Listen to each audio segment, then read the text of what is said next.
اب ملک کی معیشت میں ایک بہت بڑی جو گڑبڑ ہوئی ہے، ہم بھی کچھ ماہرین کے ساتھ بیٹھتے ہیں، کچھ حالات پتہ چلتے ہیں. پچھلی حکومتوں نے قرضے لے لے کے ملک کی واٹ لگا دی ہے. اس وقت جو پاکستان کی معیشت بحال تھی وہ مصنوعی طور پر تھی، وہ اوریجنل نہیں تھی. بہت کچھ پاکستان میں تعمیری کام ہوئے، یہ بن گیا، روڈیں بن گئی، لاہور پیرس جیسا بن گیا، فلانا ہو گیا، بڑے خوش ماشاءاللہ. وہ مصنوعی تھا. اس کی مثال ایسے ہے جیسے فرض کرو میرے 3 بچے ہوں، ویسے تو الحمدللہ اللہ نے زیادہ دیے، ایک مثال دے رہا ہوں. تو میں اب کیا کرتا ہوں، میں ان بچوں کے لیے ڈیفنس میں 3 بنگلے لے لیتا ہوں ہر ایک کے لیے، اور کنوینس کا بہترین انتظام کہ جب بچوں اسکول جاؤ گے تو عام بچہ ایک عام وین میں جائے گا، تمہارے لیے ایئر کنڈیشن بسیں ہوں گی. پھر میں نے سڑکیں بنوا دی کہ ہمارے بچے جس بس میں جاتے ہیں وہاں کھڈے بہت ہیں، تو وہ سڑکوں کیا کر دیا میں نے، بہترین سڑکیں بنا دی. اب بچے کہہ رہے ہیں ہمارے ابا نے ہمیں بہت ترقی دی ہے، اور اللہ نہ کرے ابا کا انتقال ہو گیا، چاچا آ گئے بچوں کو سنبھالنے کے لیے. اب چاچا نے جب کیلکولیشن کی تو ان کو پتا چلا ابا نے ان بچوں کو 20 کھرب روپے کا مقروض بنا دیا ہے. نہیں آ رہی بات؟ ابا نے جو یہ سڑکیں بنائی اور ایئر کنڈیشن بسوں کا انتظام کیا اور بچوں کو ہر بچے کو ڈیفنس میں بنگلے لے کر دیے، اس میں ابا کا ذاتی ایک دھیلا بھی بولو بھائی، ایک دھیلا، بلکہ 70 بھائی سے 1 کروڑ روپے لیے، وسیم کباڑیے سے لیے، اور سارے سود پہ لیے. سارے کس پر لیے؟ سود پہ لیے. اب وسیم کباڑیے نے قرضہ دینے سے پہلے کہا بیٹا تو لے تو رہا ہے، دے گا کیسے؟ تو آپ نے کہا کہ یہ میرے بچے ہیں نا، یہ میرے بچے ہیں، ان کی اولادوں سے نکال لینا، اور ایگریمنٹ سائن کر کے دے دیا، بجلی کا بل بڑھا کے، کرایہ بڑھا کے، وغیرہ وغیرہ بڑھا کے. تو اب جو بھی حکمران آتا رہا وہ ان پرانے قرضوں کو پورا کرنے کے لیے مزید ڈبل قرضے. اب یعنی چاچا نے کیا کیا؟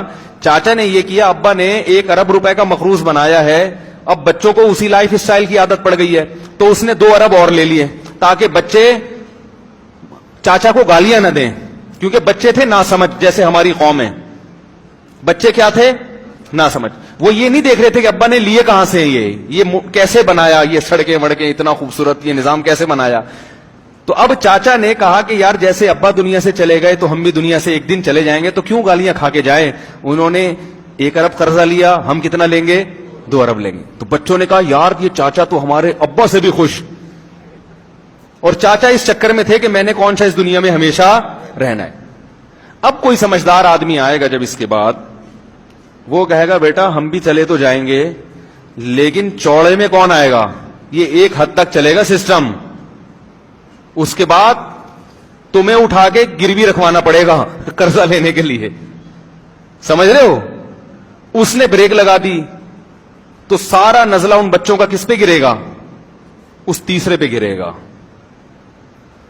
نہیں یاری بات میرا خیال ہے، وہ ساری لان تان کس پہ ہوگی؟ ان پہلے 2 کو کوئی بھی برا نہیں کہے گا.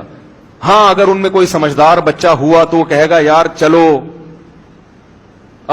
اب قرضہ لو کیونکہ روٹی تو کھانی ہے، لیکن کچھ تو خیال کرو، یعنی ایسا تو نہ ہونا کہ ہم بالکل ہی دیوالیہ ہو جائے ہمارا. تو یہ جو ہمارا جمہوری طرز حکومت ہے یہ اتنا گندا ہے نا یہاں پہ.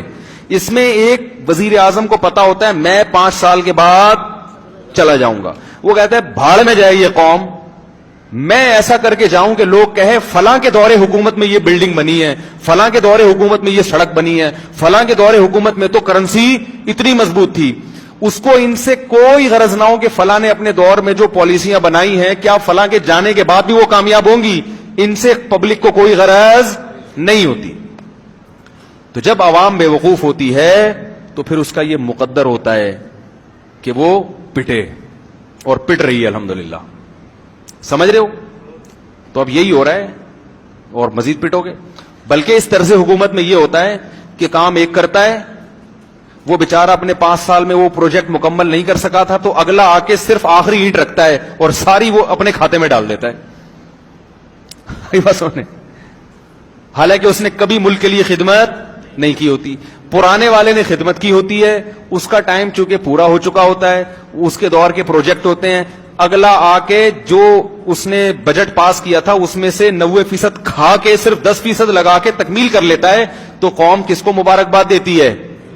کراچی میں یہی ہوا ہے، پروجیکٹ کسی ایک نے شروع کیا، تکمیل دوسرے نے کی اور بہت کھا کے تکمیل کی، تو پبلک نے دوسرے کو کہا کہ ماشاءاللہ کتنا اچھا بنا دیا, پرانے والے کو کوئی گھاس ڈالنے کے لیے تیار. تو یہ بڑا عجیب نظام ہے بھائی, یہ بہت ہی گندا نظام ہے جو ہمارے اوپر مسلط ہو گیا ہے.